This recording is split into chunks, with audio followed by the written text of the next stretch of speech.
네, 세상을 연결하는 뉴스 브릿지입니다. 일과 육아를 병행하는 엄마들 굉장히 많죠. 아이와 더 많은 시간을 보내지 못해 항상 미안한 엄마들. 하지만 오히려 워킹맘이 아이에게 미치는 좋은 영향이 있다고 합니다. 이민영 박사님과 이야기해봅니다. 박사님 어서 오세요. 네, 반갑습니다. 워킹맘들이 출산휴가를 마치고 복직할 때 정말 마음이 가장 안 좋습니다. 네, 아이가 몇 살까지는 엄마랑 있어야 된다, 엄마가 키워야 된다 이런 말들 많이 하잖아요. 엄마와 애착이 형성되어야 한다라고도 하는데 이 애착 이론 정확하게 어떤 내용인 걸까요?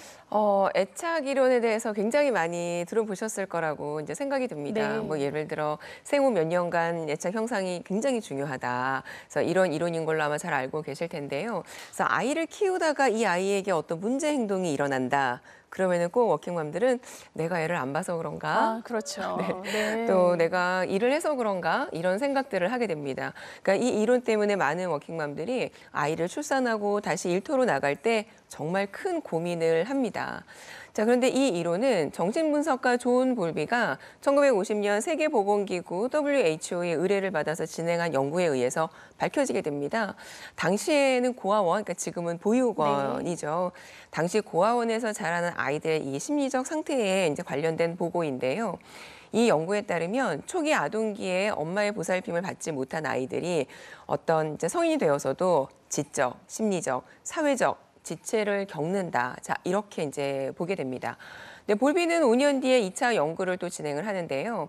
그러니까 고아원에서 자란 아이들이 정상적인 환경에서 자란 아이들에 비해서 아무래도 행동이 거칠고 과도하게 흥분할 때가 많았다라고 이제 본 것이죠. 그래서 애착은 아이에게 어떤 그 근본적인 안전 기지를 제공을 해서요. 아이가 만약에 스트레스 상황일 때 그 안전 기지에게 가서 이제 위안을 받음으로 인해서 새로운 상황에 대해서 불안하고 거부하기보다는 호기심을 갖고 탐색할 수 있게 된다. 자, 이렇게 보았습니다. 그래서 따라서 양육자와 아동의 그 안정적인 애착이 굉장히 중요하다라는 이론인데 이후에 아동은 어떤 대인관계라든가 뭐 전반적인 사회관계에 있어서 이게 후속까지도 영향을 미친다. 그래서 아울러 정서적인 안정이나 조절, 자기 조절과 대인관계의 토대가 된다고 보았습니다.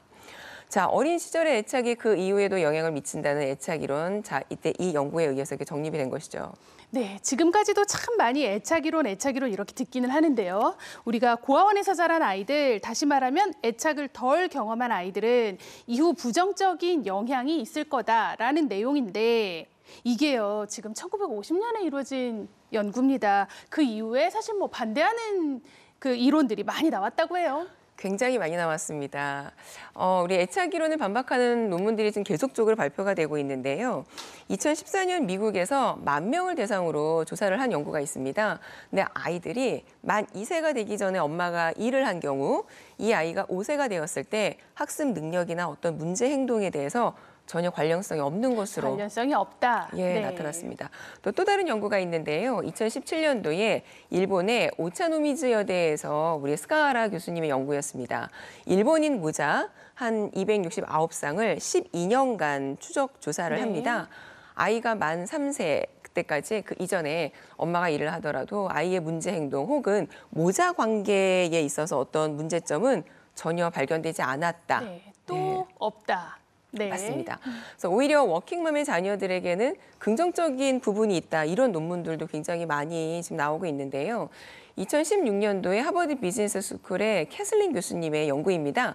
아이들은 일하는 엄마에게서 많은 것을 얻는다. 네. 이게 논문의 제목입니다. 네. 그래서 우리 24개국 선진국의 성인 5만 명을 대상으로 조사를 했더니 워킹맘의 딸들이 전업맘의 딸들에 비해서 높은 급여, 성공적인 커리어, 그리고 평등한 이성관계를 유지하는 것으로 발표가 됩니다. 그리고 워킹맘의 아들들은 성인이 되었을 때 가족을 돌보는 시간이 주당 16시간으로 나타납니다. 그런데 이 시간은 전업맘의 아들의 경우는 한 8.5시간 정도라고 하더라고요. 그러니까 전업맘의 맘의 아들들에 비해서 한 2시간 정도, 그러니까 2배 정도 네. 더 많은 시간을 가족에게 할애를 하는 것이죠. 네. 우리 엄마들이 또 걱정하는 게 있어요. 우리 아이들 밥 먹이는 거예요. 나 일하고 있을 때 밥은 잘 챙겨 먹을까 이런 게 참 걱정이 되는데요. 이 먹는 것도 우리 아이들의 정서와 관련이 있다고 하죠. 네, 관련 연구가 또 물론 있습니다. 네덜란드와 영국에서 비행 청소년들을 대상으로 뇌를 현미경으로 네. 이제 들여다보게 됩니다. 그런데 이 아이들의 뇌가 발달이 안 되어 있었다고 합니다. 그래서 그 이유를 한번 확인해 보니 만성 영양 부족 현상으로 뇌 발달이 잘 안 되어 있었던 거예요. 그러니까 부모들이 아이를 방치하고 그러니까 밥을 제때 챙겨주지 않았던 거죠. 네. 네. 그래서 네덜란드의 경우에는 이 아이들에게 영양 치료라는 거를 하게 됩니다. 그런데 이제 국내에서도 경기대학교 이수정 교수님이 비슷한 연구를 하셨는데요. 주의력 결핍 성향을 지닌 그 소년원에 있는 아이들을 대상으로 한 6개월간 비슷한 영양 치료 실험을 네. 한번 합니다. 그래서 6개월간 어떤 영양제를 투약하고 오메가3도 이제 제공을 해줬더니 충동성이 감소하고 부주의도 줄어들고 그리고 네. 문제를 처리하는 시간도 줄어들었다. 이러한 결과가 나옵니다. 근데 이 내용 지금 모두 다 정서와 이제 관련된 부분이죠. 자, 그런데 지금 이 실험 대상자들은 굉장히 극단의 경우일 것으로 생각이 됩니다. 그러니까 매끼 왜 엄마가 차려주는 정성스러운 어떠한 식사 이런 걸 의미하는 거는 아니고요. 극단으로 아이들을 방치할 경우 이제 말씀드리는 겁니다. 네. 근데 현대에는 워킹맘이 아이들에게 밥을 아예 못 챙겨주는 일은 없을 거라는 생각이 들어요. 그래서 시대가 좋아져서 내가 직접 음식을 하지 않더라도 충분히 좋은 영양분으로 아이에게 제공을 할 수 있고 꼭 엄마가 아니어도 도움을 받을 수 있는 방법도 많을 거라고 봅니다. 네, 요즘 워킹맘 중에는요, 반찬을 직접 만들지 못하고 사다 먹는다든지 외식을 하는 경우도 참 많아요. 그보다는 사실은 마음이 더 중요하다, 이렇게 이해를 하겠습니다. 그럼 워킹맘들이 자녀를 양육할 때 어떤 부분에 조금 신경을 쓰면 좋을까요? 우리 대한민국에서 제대로 된 육아라고 하면은 엄마가 다양한 경로를 통해서 굉장히 많은 정보를 취해야 하고 네. 아이들의 변화에 왜 기민하게 대처하는 어떤 육아 방식이 제대로 된 육아 방식이라고 이제 이런 인식이 있어요. 네. 그런데 사실은 이러한 육아 방식은 상류층의 전업맘만 가능할 그렇죠. 것으로 보입니다. 네. 그러니까 워킹맘의 경우는 물리적인 시간 사실 부족할 수밖에 없잖아요. 그래서 전업맘하고 이제 워킹맘 비교를 한다면 아이들하고 함께 할 수 있는 시간은 당연히 차이가 있겠지만 앞서서 이제 말씀드린 것처럼 이러한 차이는 아이들 정서 발달에 긍정 혹은 부정 전혀 관련이 없다라는 것입니다. 그래서 저는 마음을 조금 놓으시라고 말씀을 드리고 싶습니다. 자, 오히려 물리적인 시간이 적으면 아이와의 시간을 더욱 소중히 보낼 수 있을 것이라 생각이 들고 아이와 애착관계 형성과 미래 성격 형성, 부정적인 영향만 있는 것이다. 이런 생각은 넣어두셔도 될 것 같습니다. 네. 물리적인 시간보다는 오히려 긍정적인 엄마의 감정이 아이들의 정서에 더욱 영향을 줄 것으로 이제 생각이 되는데요. 감정이 전염이 되잖아요. 내가 우울해하면 주변에 있는 사람도 우울해지고 그렇죠. 내가 기쁘면 주변에 있는 사람도 행복해집니다.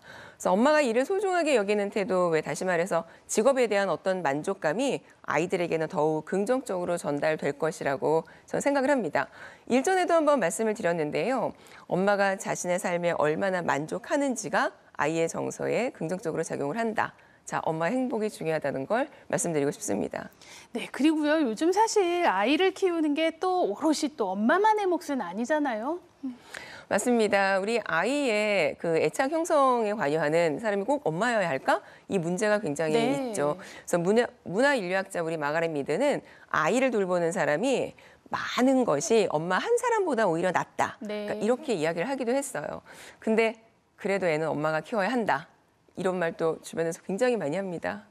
그리고 또 일을 너무 열심히 한다는 이유로 또 이기적이라는 이유를 이야기를 그런 또 말도 듣기도 참 하고요. 힘들게 들리긴 합니다. 네. 네. 근데 엄마가 일을 하면서 성취감을 느끼고 행복감을 느끼면 그 정서가 다시 아이에게 전달이 되고 또 짧은 시간이지만 아이와의 긍정적인 시간이 다시 일터에서 활용이 될 수 있을 것임을 기억해 주셨으면 합니다. 네, 엄마가 일을 하면서 아이에게 주는 긍정적인 영향도 크다라는 말씀이시고요.